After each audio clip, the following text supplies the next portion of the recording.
Welcome to Holistic and Alternative Health for African Americans.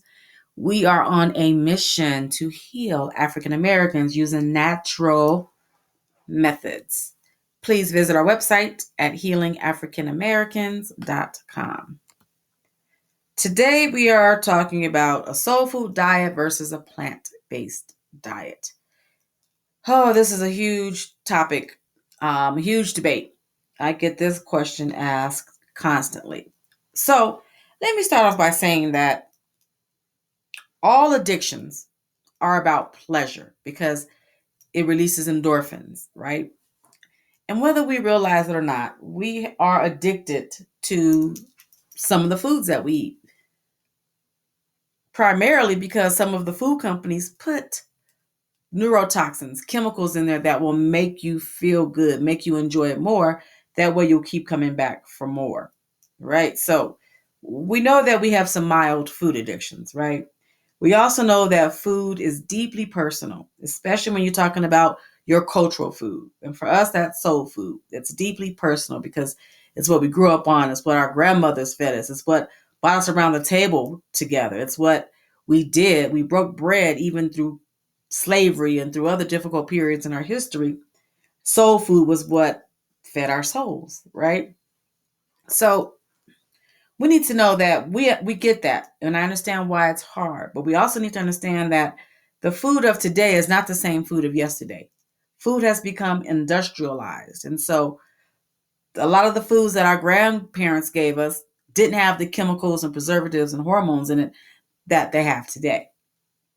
So first, let's talk about frying food because fried food increases the levels of carcinogens in it, right? Fried food makes you more susceptible to cancer. That's what that means. Okay. So eating a soul food diet every day is problematic. It could create some problems. Um, in fact, pancreatic cancer is very high amongst African Americans, and I think it's about 80% higher in African Americans than other racial groups. So it's something to be considered. Now, understand this.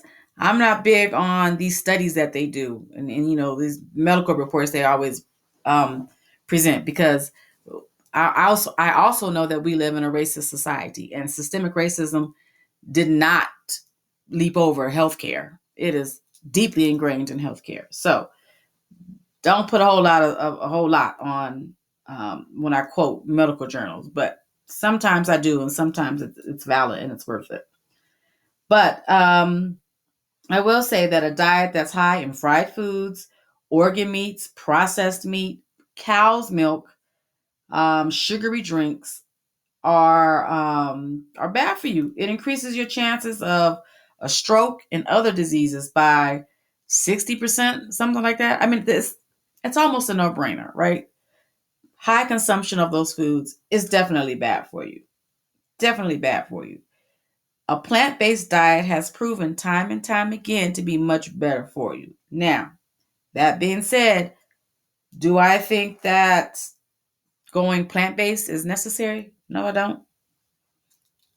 No, I don't. I think our addiction to unhealthy fats is a problem. So, you ain't got to be a vegan if you don't want to.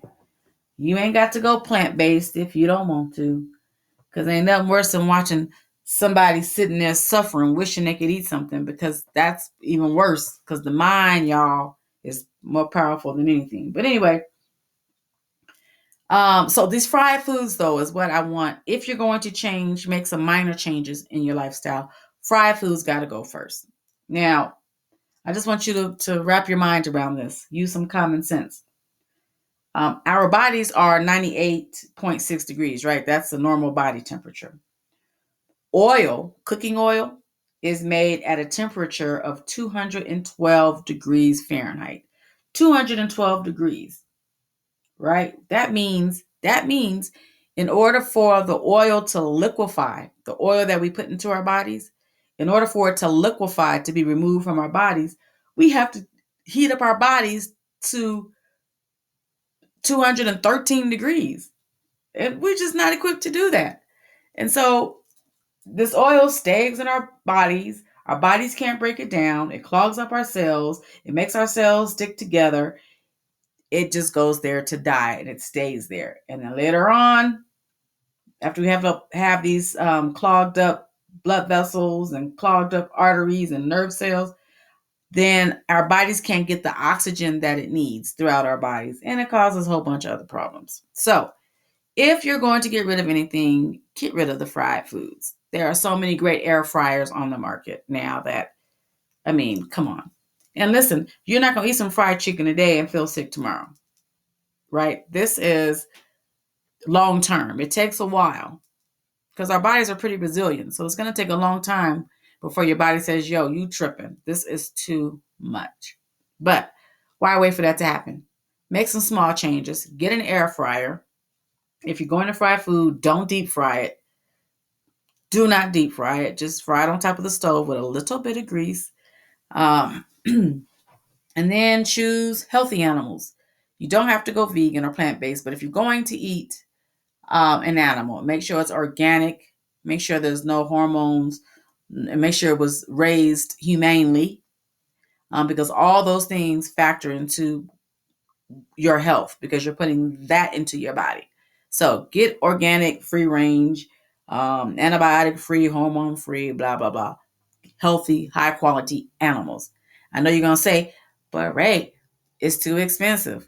Yeah, it might be a little more pricey, but I guarantee you it's cheaper than chemo and radiation. It's cheaper than insulin. It's cheaper than a whole bunch of them beta blockers and metformin and all the other stuff that you're taking. Way cheaper.